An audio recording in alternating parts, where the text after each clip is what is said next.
compartilhar com os irmãos a palavra do Senhor, a palavra que nos alcançou a todos nós. Somos tão gratos por essa palavra, por essa tão boa palavra que nos trouxe salvação, nos trouxe conforto e continua nos trazendo conforto e esperança. E Jesus nos chama para que sejamos vigilantes. O próprio Senhor disse que vigiai e orai, porque o espírito está pronto, mas a carne é fraca. Então Ele nos chama a vigilância, Ele nos chama para cuidar da nossa vida espiritual todos os dias. Ele nos chama também para nos colocar em guarda. E esse é o tema para esta noite, né? Jesus nos chama para nos colocar em guarda. Vamos pensar por um instante nas atribuições que cabem a um guarda, pensando num guarda vigilante. E ontem eu perguntei para minha esposa de uma atribuição, ela disse assim: o guarda vigilante, ele tem que estar armado. Eu pensei, boa, essa atribuição é muito real para a vida espiritual também. Precisamos estar armados, né? A palavra. O guarda ele precisa estar uniformizado. De alguma forma, ele é identificado pelo uniforme. E nós também, por nossas vidas, por nossas atitudes, as pessoas podem nos identificar como filhos de Deus. Não precisa ter uma visão periférica, né? Nós precisamos olhar por todos os lados, porque os dardos podem vir de tantas direções, né? E não podemos dormir, né? Precisamos estar atentos, assim como o guarda está sempre atento, nós precisamos também estar atentos. Sabemos que Satanás nos acusa, nosso coração nos engana e o Senhor nos disciplina, como disse o dirigente. Então, todo cuidado. A diferença, claro, é a motivação, né? Quando o Senhor nos disciplina, a motivação dele é por amor, é para o nosso melhor. Mas nas outras duas situações também há a permissão de Deus. No final, tudo é para o nosso melhor. Deus nunca perde o controle, e mesmo quando Ele permite, às vezes, alguma falha da nossa parte, Ele aproveita aquela ocasião para nos ensinar como aquilo. Jesus, na sua última noite, na noite de despedida, Ele ensinou muitas coisas para aqueles discípulos, para aquelas pessoas que estavam reunidas com Ele. João usa, se eu não me engano, 5 capítulos só referente àquela noite, né? Se eu não me engano, do 14 ao 17. Então, ele ensinou muitas coisas, né? Ele ensinou sobre humildade, quando ele lavou os pés daqueles discípulos, né? Sobre serviço. Ele falou sobre o quanto somos falhos, né? Ele disse que um daqueles, né, o trairia. Ele disse também que ele voltaria para eles, ele confortou aqueles discípulos. Ele falou sobre o Espírito Santo que viria para consolar e ensinar todas as coisas. Ele falou também sobre ir preparar um lugar, né? Um texto que às vezes é incompreensível, não sei se todos têm a compreensão correta de como ele disse: estou indo preparar-vos lugar. Até que eu não tive uma informação correta sobre o que queria dizer isso. Eu pensava tantas coisas, né? Mas eu pensava, por exemplo, se ele levou 7 dias para criar essa maravilha que é a natureza, né? E a terra. Imagina como deve estar ficando o céu, que já fazem 2000 anos e ele continua preparando o lugar. Deve estar ficando muito lindo, né? Mas é claro que não é isso que ele estava querendo dizer. O contexto daquela noite é que ele estava anunciando que ele estava indo para a cruz, para morrer pelo pecador, para morrer por cada um de nós. E isso significa ir preparar o lugar. Ir para a cruz, porque somente com a sua morte, somente com o derramamento do seu sangue, nós poderíamos ter um lugar preparado no céu, como realmente temos hoje. Ele foi, preparou esse lugar, morreu na cruz em nosso lugar, derramou sangue em nosso favor, e o nosso lugar então está preparado no céu. Falou sobre ficarmos firmes com Ele, igual um ramo fica firme numa árvore, né? E Ele também orou por nós. Esse é o contexto. Só que esse contexto que está, vamos ler em Lucas 22. Lucas 22, eu convido os irmãos para abrirem suas Bíblias lá. Em Lucas 22. Lembrando que assim somos nós, né? Como aqueles discípulos ouviram tanto naquela noite, mas eles precisavam se manter vigilantes, precisavam manter a guarda. Assim somos nós também. Já ouvimos tanto, já aprendemos tanto do Evangelho, tanto tempo de comunhão, uns mais, outros menos, mas ninguém pode dizer já ouviu bastante. Nós precisamos ouvir todos os dias e estarmos atentos em guarda todos os dias. Lucas 22, dos versos 31 ao 34, será o texto que usaremos para esta noite. Diz assim: Simão, Simão, eis que Satanás vos reclamou para vos peneirar como trigo. Eu, porém, roguei por ti, para que a tua fé não desfaleça. Tu, pois, quando te converteres, fortalece os teus irmãos. Ele, porém, respondeu: Senhor, estou pronto a ir contigo, tanto para a prisão como para a morte. Mas Jesus lhe disse: Afirmo-te, Pedro, que hoje 3 vezes negarás que me conheces, antes que o galo cante. Nesse contexto, deste diálogo que ele chama Pedro, ele vem após dois comentários ou 2 situações. Primeiro, Jesus havia falado sobre a traição, e um deles o traíra. Então, duas assim, conversas sobre o caráter humano. Ele disse que um deles o trairia. Em seguida, houve uma discussão entre os discípulos de quem seria o maior. Então, veja bem, a preocupação, o que estava acontecendo ali, né? Como que o ser humano estava sendo bem mostrado a sua realidade, né? Um iria trair, os outros discutindo quem seria o maior. Jesus então aproveita desta ocasião e chama Pedro, né, por Simão, né? Simão é seu nome original, seu nome verdadeiro. Pedro é o apelido que Jesus colocou, mas ele chama Simão, Simão, né? E o Simão, Simão, né, esse jeito de Jesus falar 2 vezes o nome da pessoa, segundo os estudiosos, é uma maneira assim de afetividade, de advertência, uma forma de mostrar: olha, o que eu vou dizer é muito importante. E Jesus usa esse jeito de falar pelo menos mais 2 vezes, né? Ele fala Marta, Marta, Saulo, Saulo, 7 vezes no total da Bíblia, assim alguém é chamado, né? Então é uma expressão assim de afetividade, né? E ele diz: Satanás vos reclamou para vos peneirar como trigo. Então, vocês estão aí pensando em quem vai ser o maior? Então, a primeira lição, né, que nós vamos tirar desta lição, nós vamos, na verdade, tirar algumas lições desta lição. E a primeira lição que estamos extraindo é uma informação ruim, é uma informação negativa. Depois ele me dá uma positiva. Então, quando alguém perguntar qual notícia você quer primeiro, a ruim ou a boa, Jesus deu primeiro a ruim, né, nesse caso. E ele disse assim: Satanás vos reclamou para vos peneirar como trigo. Então, vamos pensar no nosso contexto aqui da nossa região, como se peneira café, né? Todo mundo acho que sabe, todo mundo entende sobre isso. O café ele é recolhido e ele vem com grãos bons e vem palha junto também, grãos murchos, né, aqueles mais secos que não prestam, vem tudo junto.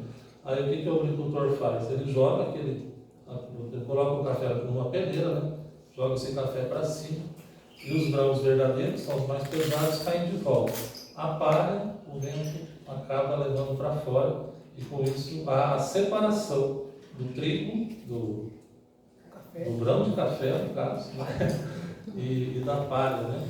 Então, na verdade, revela 2 produtos, né? A palha, que é ruim, e o grão, que é a parte boa, né? Então, por isso, Deus permite também as provações em nossas vidas, elas revelam quem somos, né? Elas revelam nossos defeitos e elas revelam também o que nós temos de bom, que é claro sempre vindo do Senhor Jesus, né? Então revela a força e a fraqueza do crente. Então Satanás peneirou Adão, Satanás peneirou Jesus, Satanás pediu para peneirar Pedro e seus discípulos, e Satanás pede para nos peneirar a todos nós, hoje, todos os dias, e o Apocalipse diz que ele nos acusa diante de Deus de dia e de noite. Então, eu não sei qual o critério que ele usa para quem ele escolhe para ser peneirado, mas pelos nomes citados, me parece que são pessoas, normalmente aquelas que estão mais próximas do Senhor. Então, quanto mais nós nos aproximamos do Senhor, mais podemos receber acusações, né? Toda pessoa que pode estar contribuindo é uma pessoa que pode, na visão de Satanás, a ser derrotada. Mas, de que forma, então, ele nos peneira, né? Ele não pode nos destruir. Satanás não pode nos destruir. Nós precisamos sempre lembrar disso, que a vitória já foi conquistada na cruz. Ele já foi derrotado. É apenas uma questão de tempo para ele ser lançado no lago de fogo. Mas a derrota já lhe foi decretada. Mas como que ele faz isso hoje? Já que ele não pode nos destruir, ele faz o quê? Ele tenta nos entristecer. Basicamente, diminuindo a nossa fé para que sejamos menos eficientes na obra do Senhor, né? Como que ele faz isso? Mentindo para nós. Então, Satanás é mentiroso desde o começo e sempre vai ser. Então, ele mente para nós, nos incentivando a pecarmos, sempre com a promessa de que haverá uma recompensa se pecarmos. Vocês lembram bem da recompensa que ele prometeu para ela, e assim é com todos nós, né? Todo pecado existe assim uma atração em cometer, porque por trás há uma recompensa. Pode ser de prazer, pode ser fisicamente, pode ser financeiramente também, né? Ele se transforma em anjo de luz também. Nós temos visto hoje, infelizmente, em muitas igrejas, muitas heresias sendo pregadas, né? Muitas promessas que não estão na Bíblia, muitas coisas que não estão de acordo com a palavra de Deus. E ele com Bíblia, usando alguém com uma Bíblia debaixo do braço, com cara de piedade, né? Ensinando coisas erradas, né? Que são as heresias, né? Ele tira a palavra de Deus dos corações das pessoas. Vocês lembram da parábola do semeador, né? O semeador semeia aquelas sementes e algumas caem pelo caminho, os pássaros vêm e comem. Então, Jesus explicou essa parte dizendo que quando a palavra é anunciada, Satanás vem e dá um jeito de tirar o pouco que a pessoa acabou de ouvir, né? Ele causa algumas doenças também. É lógico, é claro, né, que nós não vamos pensar que toda doença vem de Satanás, né? Mas nós lemos em Lucas 13 sobre uma mulher que estava encurvada, né? Devia ser problema de coluna, e o Senhor disse que ela estava daquele jeito, presa por Satanás há 18 anos. E ele a curou, né? Então Satanás pode usar também doenças para nos atingir, né? Ele luta também contra os planos missionários, né? Hoje estamos com bastante missionários aqui, e alguns de maneira assim mais legal, né? Vamos dizer, na função. Na verdade, todos temos a função de levar a mensagem, mas outros irmãos que estão aqui, graças a Deus por isso, que o Senhor abençoe a cada um, que realmente o ministério de vocês possam ser de grande êxito, né? E com a bênção de Deus vocês possam chegar naquilo que puseram no coração, que muito provavelmente está de acordo com a vontade do Senhor, né? Que é levar uma vida exclusiva para levar a mensagem do Senhor. Mas Satanás luta contra os missionários. Paulo tinha vontade de visitar os irmãos em Tessalônica, e ele disse que não tinha conseguido ir ainda, porque Satanás o impedia, né? Então, Satanás, ele nos peneira, né? Ele é o acusador dos crentes dia e noite. Mas, como eu disse, vamos nos lembrar, ele já foi derrotado. A segunda lição é uma informação boa. Se a primeira foi essa, a segunda ela é boa. A segunda, no próprio versículo 32, né, nós vemos, falando sobre o 31, né, agora sobre o 32, Jesus disse assim: embora vocês serão peneirados por Satanás, no 32 ele diz: eu, porém, roguei por ti, para que a tua fé não desfaleça. Então é muito interessante isso. Ele não rogou pelo Senhor para que aquela peneira fosse retirada, para que aquilo que Satanás tinha para fazer não fosse feito, mas ele rogou para que, embora fosse, a pessoa sofresse algum dano, não perdesse a fé. Nós sabemos que Satanás ele veio para roubar, matar e destruir. Ele é ladrão. E algo mais importante que nós temos, que ele pode nos roubar, e que aí nós ficaríamos numa situação assim de muita tristeza, seria a nossa fé. Porque a nossa fé é a responsável, ela é a vitória que vence o mundo, diz João, né? Então a nossa fé é ela que nos dá esperança, é ela que nos faz levantar a cada manhã fortes, com esperança no Senhor, com esperança de que Deus tem o melhor para nós. É a nossa fé. Se nós perdemos a fé, então nossos dias vão ficar iguais àqueles que nunca creram, sem nenhuma esperança. E isso é muito triste, né? Então ele disse: roguei por ti para que a tua fé não desfaleça. Ele não se preocupou com outras coisas, ele se preocupou com a fé. Orou por Pedro em particular, né? Lá no capítulo 17 de João, Jesus ora por todos nós aqui presentes hoje. Ele disse que ele oraria por aqueles que viriam a crer em Jesus. Mas ele falou de forma geral para todos, né? Mas aqui ele orou por Pedro em especial. Então nós entendemos também que Jesus ora por cada um de nós em especial. Isso não é reconfortante? Eu me reconforto muito com esta notícia. Que o Criador do céu e da terra, aquele que disse haja luz, é o mesmo que ora por mim. Então, em qualquer situação, em qualquer complicações que nós estivermos, lembre-se, nós temos o Criador orando por nosso favor, em nosso favor, né? Então, Jesus sabe o que fizemos e Ele nos perdoou e ora pelo nosso futuro. Ele não só sabe o que fizemos e nos perdoou, mas Ele, como na sua onisciência, Ele sabe o que vamos fazer. E mesmo assim já nos perdoou e ora por nós, para mesmo em meio a essas situações nós podemos não perder a fé, né? Então Deus permitiu a prova, mas cuidou, não me tirando a fé. Nós sabemos que a fé de Pedro não foi tirada. Quem conhece a história sabe que depois Pedro se transforma naquele que apacentaria as ovelhas, né? Então nossa fé é muito importante. Mas Jesus não permite que a nossa fé morra.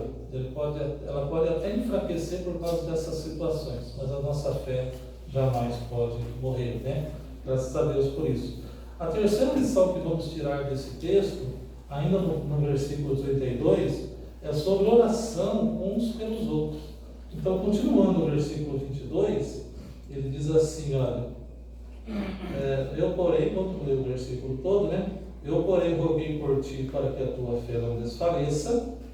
Tu, pois, quando te converteres, fortalece os teus irmãos, né? Então aqui ele está fazendo uma profecia de uma realidade que vai ser com Pedro, né? Tu, pois, quando se converteres, né? Fortalece a teus irmãos. É claro que não está falando de conversão no sentido de salvação.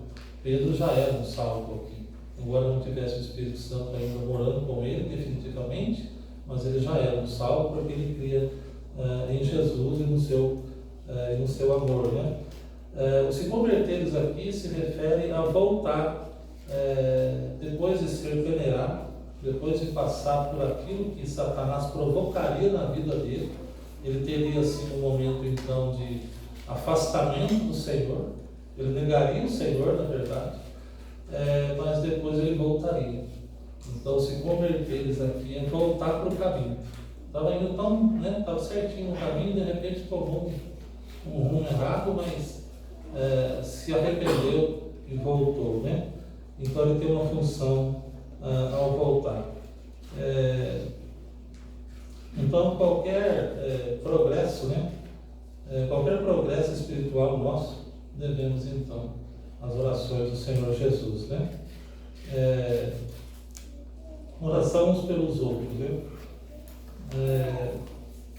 Uma das orações que o Senhor Jesus nos ensinou, quando pediu para ensinar, ele disse assim: e não nos deixes cair em tentação, mas livra-nos do mal. Então, a importância de orarmos, né, uns pelos outros. Como Jesus disse, eu orei por ti, né? Pensando nesse texto, pensando que às vezes a queda de um irmão, né, a situação de um irmão, um desvio de um irmão, há a possibilidade de estar relacionado à minha negligência em orar por aquele irmão. Então, às vezes, quando nós temos que ter essa preocupação, né, às vezes apontamos, mas esquecemos da nossa responsabilidade. Somos membros uns dos outros, e é uma responsabilidade uns para com os outros. Às vezes um irmão está em queda, está se desviando por algum motivo, e o que está lhe faltando? Está lhe faltando nossas orações, né? Então, vigiai, pois, a todo tempo, disse Jesus um pouquinho antes, no versículo de Lucas 21:36. Vigiai, pois, a todo tempo. A quarta lição é sobre a responsabilidade na vida cristã. E para isso nós vamos... Não, desculpa, gente. A quarta lição é essa que eu acabo de mencionar, né? Sobre apacentar os irmãos, né? Nós de convertê-los, que é o versículo 32b. Eu não sei se eu fui na ordem correta, mas essa seria a quarta lição. Essa que nós acabamos de mencionar, né? Pedro perdeu a coragem, mas não perdeu a fé. Foi restaurado a comunhão com Cristo e usado grandemente para fortalecer os irmãos. Esta é a quarta lição, né? Ele tem nos fortalecido muito, né, com suas cartas. Nos últimos domingos nós temos estudado aqui na igreja as cartas escritas por Pedro. A quinta lição é um pouco mais complicada para nós, né? É sobre o pecado da presunção. O que é a presunção? Talvez sinônimo de soberba, talvez de orgulho. É uma opinião demasiada boa sobre a gente mesmo. Nós temos uma visão sobre o que podemos ser ou fazer demasiadamente boa. Isto é uma presunção. Precisamos assim cuidar daquilo que nós pensamos, né? Então, eu chamei de pecado da presunção, que está no versículo 33. Quando Jesus disse, fortalece os teus irmãos, no 33 ele vai dizer, Pedro então respondeu, ele porém respondeu, Senhor, estou pronto a ir contigo, tanto para a prisão como para a morte. Nós sabemos o que Pedro fez, né? Depois, naquela mesma noite, né? No outro dia, talvez, né? Então, isso é uma presunção. Ele disse, estou pronto, pode contar comigo. Pode contar comigo que estou pronto para ir com o Senhor até a prisão ou até a morte. Pecado da presunção. Davi chamou esse pecado de grande transgressão, lá no Salmo 19:13, e ele orou para ser livre deste pecado. Pecado de grande transgressão. Lembramos também do fariseu e do publicano, né? Aqueles dois homens orando. Vocês conhecem bem a história. O fariseu orava e apontando para o outro ao seu lado, ele dizia para o Senhor, obrigado porque eu não sou como esse daí. Um homem pecador, e eu te agradeço porque eu sou tão espiritual. Mas a oração dele não foi ouvida. Pecado da presunção. Um outro verso diz que todo aquele que se exalta será humilhado. Então nós estamos aprendendo tantas coisas aqui, né? Nada é tão ofensivo a Deus e tão perigoso para nós quanto o orgulho e a presunção. A presunção nos faz ignorar as advertências do perigo. Enquanto eu me achar, enquanto eu me considerar suficientemente bom, espiritualmente grande, eu não vou prestar muita atenção nos dardos que vêm, nas peneiras de Satanás, no meu coração enganoso, na disciplina do Senhor. Eu posso me achar e com isso eu perco as oportunidades de me aperceber de advertências que estão vindo em minha direção. E com isso eu acabo não me cuidando, acabo não me recorrendo as orações, né? A palavra, a comunhão, e aí, consequência, né? Uma coisa vai levando a outra, né? Como doença, se pensarmos que doença, que presunção é uma doença, se assim for, então existe um remédio para a presunção: oração, leitura da Bíblia e comunhão, né? Esses são os remédios para resolver qualquer problema de orgulho, de presunção ou de soberba. Pedro venceu o pecado da presunção e nós podemos vencer também. Pedro, depois que ele volta, depois que ele se converte, depois de chorar amargamente, ele se torna o Pedro que nós conhecemos depois, né? Um servo do Senhor que realmente foi com o Senhor até a morte. Dizem os estudiosos que ele acabou sendo crucificado, né? A sexta lição é sobre reconhecer que somos fracos. Essa é a sexta lição, que está no verso 34. Que diz assim: mas Jesus lhe disse: afirmo-te, Pedro, que hoje 3 vezes negarás que me conheces antes que o galo cante. Você está muito enganado, você não está pronto. Você vai me enganar esta noite. Não é daqui uns dias, não, depois que algumas coisas acontecerem de ruim. Não, é agora, daqui a pouco.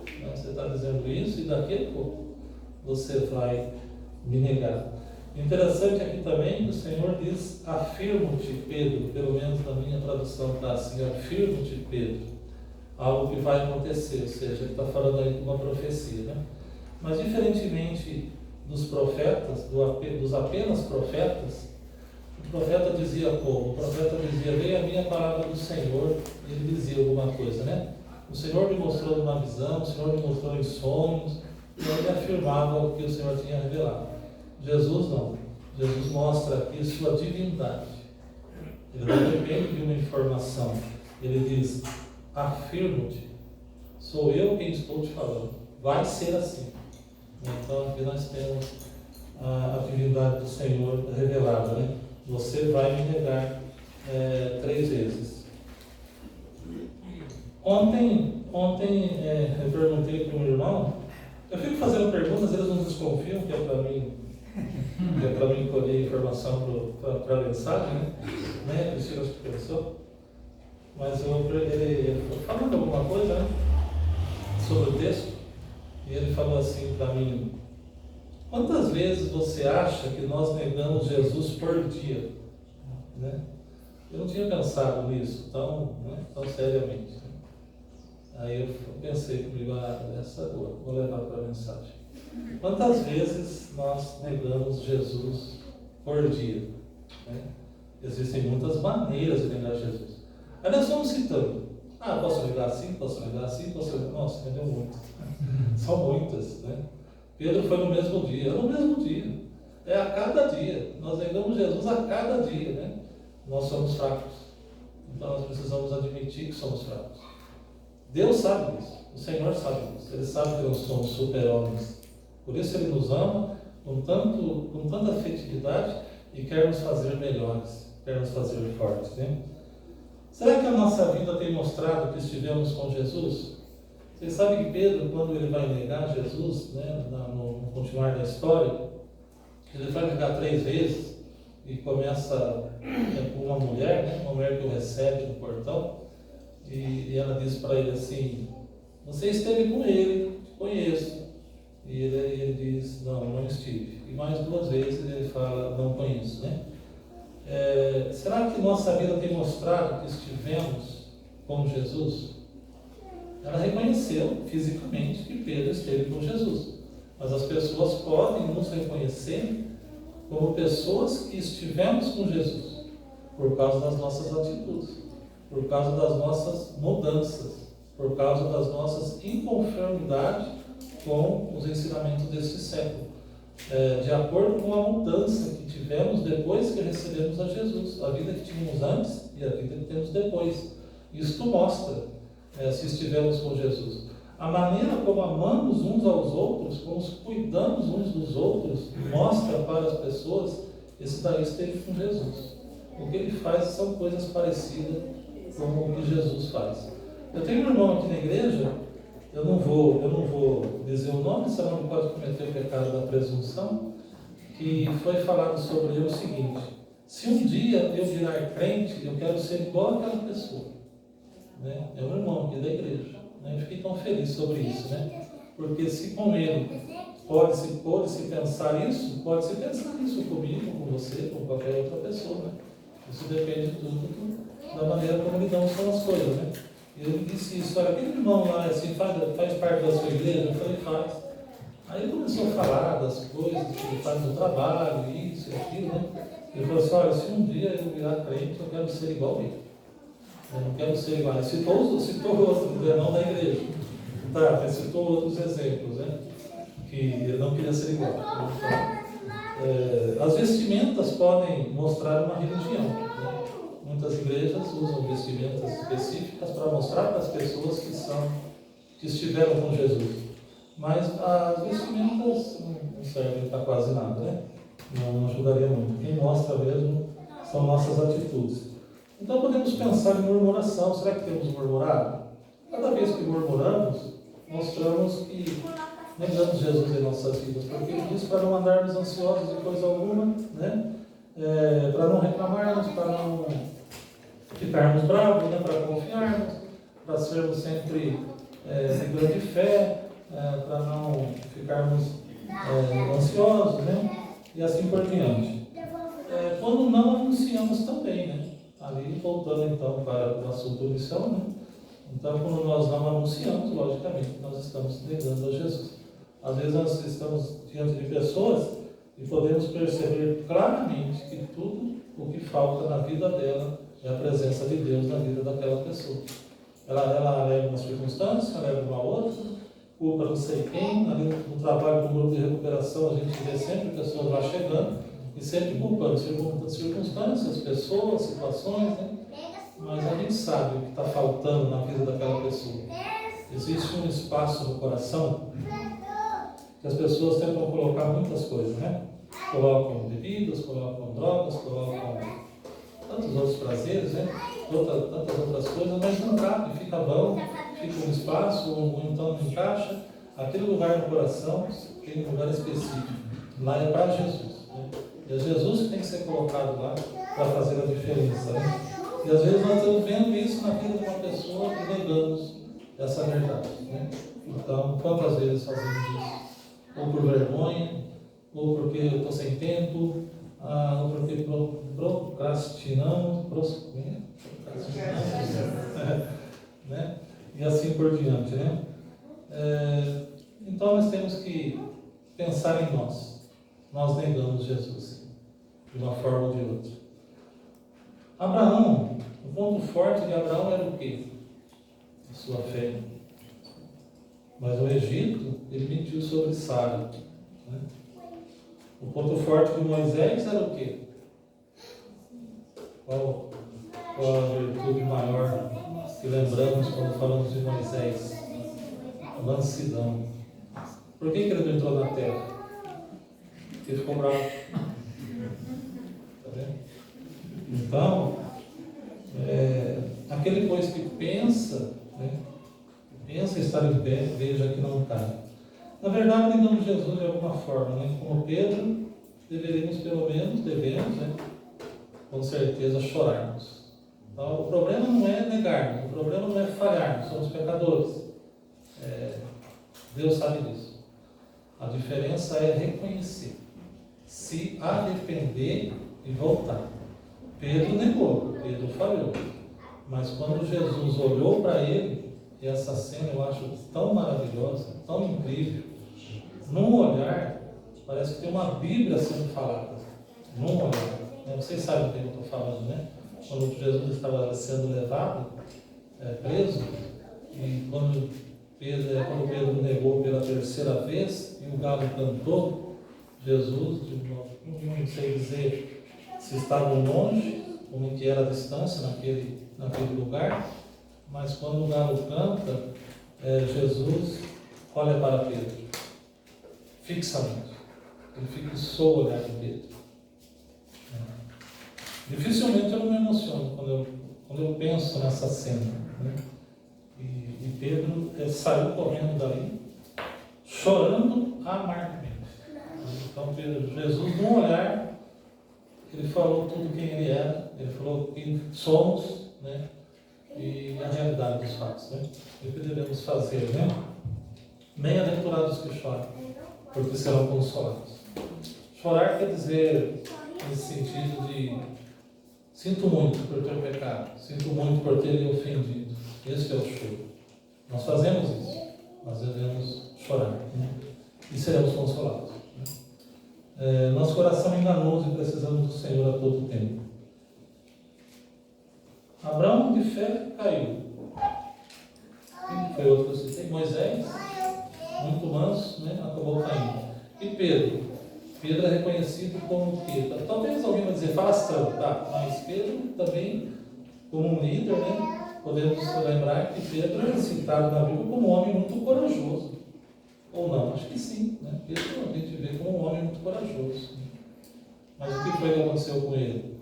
Ele negou porque ficou com medo, né? Os guardas estavam perguntando para ele e ele teve medo e negou. Naquela madrugada, Pedro ficou desesperado. Ele se lembrou o que ele havia dito horas antes. Provavelmente. Ele deve ter se lembrado. Eu não estava pronto. Né? E deve ter pensado nisso, né? Agora, se eu não estava pronto, como acabo de constatar, como vou cumprir a missão que o Senhor me deu de fortalecer meus irmãos?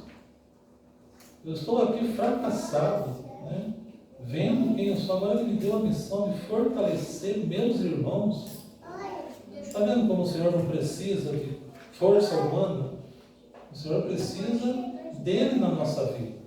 Nós precisamos do Senhor na nossa vida para que tenhamos forças e possamos fortalecer nossos irmãos, né?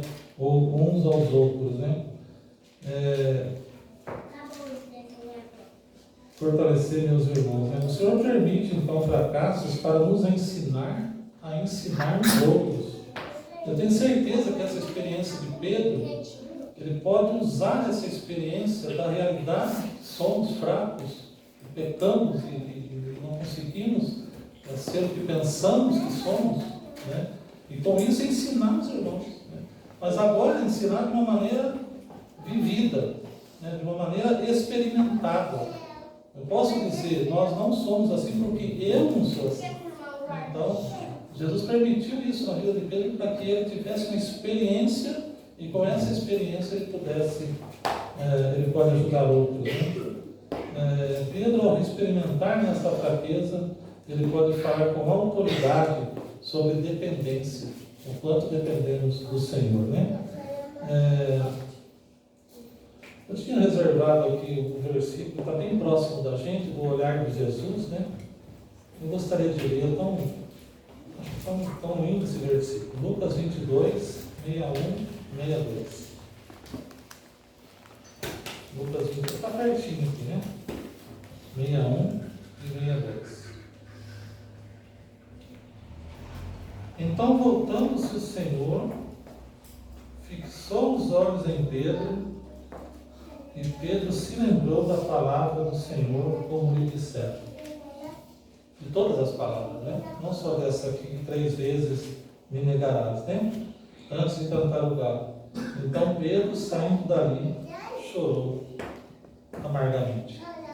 Então agora Pedro estava pronto. É o início da vida de Pedro, pronto para ser o que conhecemos de Pedro. O apóstolo Pedro, né? Que foi usado pelo Senhor para escrever cartas. Ele foi usado pelo Senhor para uma missão de apacentar as ovelhas. Depois que Jesus ressuscita, ele aparece para Pedro, né? Se eu não estiver enganado, na terceira vez que eles se encontram, é quando eles têm aquele diálogo, né? Que Jesus pergunta para ele: você me ama? E são 3 perguntas diferentes, com a mesma palavra, mas com sentido diferente. Nas 3, Pedro diz: sim, eu te amo. E Jesus então diz: apacenta as minhas ovelhas. Ou seja, agora você está pronto, né? Você não estava antes, mas agora você está pronto. apacenta as minhas ovelhas, que eu estarei contigo, mantendo a sua fé. E é essa fé que eu vou lhe manter é que vai ser a tua força, né? Agora vai e dá força aos fracos, né? As nossas provações, uma vez superadas, nos preparam para o socorro dos mais fracos. Foi isso que o dirigente leu, né? Temos provações, mas as próprias provações, elas são para o nosso bem, né? É porque Ele nos ama que Ele nos disciplina. É porque Ele nos ama que Ele permite peneira. É porque Ele nos ama que Ele permite falhas, para que a gente entenda cada dia mais que precisamos ter, né? Não ter outra saída, né? Deus tem um plano para cada um de nós. Tinha um plano para Pedro e tem um plano para cada um de nós. E lembremos disso, né? Nós podemos falhar, mas o Senhor ora por nós e Ele pode nos ajudar. Temos um Deus que sabe tudo sobre nós, sabe que somos fracos, mas tem prazer em nos fazer fortes. Nunca passamos dificuldades maiores do que podemos suportar, por causa do cuidado dele, né? Por causa da nossa fé, mantida sob as orações do Senhor e também por causa das orações dos irmãos, uns pelos outros. Vigiar e orar, para que não entreis em tentação. O Espírito, na verdade, está pronto, mas a carne é fraca. E assim Jesus nos põe em guarda. Acredito que Ele falou isso com Pedro, para colocar Pedro em guarda. E aprendemos com isso que Ele também nos coloca em guarda. Amém, irmãos? Amém. Vamos orar. Nosso Deus e Pai, obrigado, Senhor, por Tua palavra registrada. E com ela nós aprendemos, somos ensinados. Através dela nós entendemos a diferença que há entre nós e o Senhor. Somos falhos, fracos, enquanto o Senhor é forte, poderoso, mas principalmente tem amor por nós, sofreu naquela cruz por causa dos nossos pecados, mostrou seu grande amor naquela cruz e tem este amor que continua e que pretende acompanhar para todo sempre, como o Senhor disse, que jamais nos abandonaria. Obrigado, Senhor, pela Tua presença em nossas vidas. Cuida, Senhor, de cada um presente aqui. O Senhor sabe dos planos de cada um. O Senhor sabe das necessidades de cada um. O Senhor sabe das fraquezas de cada um. E como o Senhor nos ensinou a orarmos uns pelos outros, eu oro agora e peço em favor de cada irmão presente neste culto. O Senhor cuida das necessidades dele, dê conforto e consolo. Nós te agradecemos por tudo, Senhor, em nome de Jesus.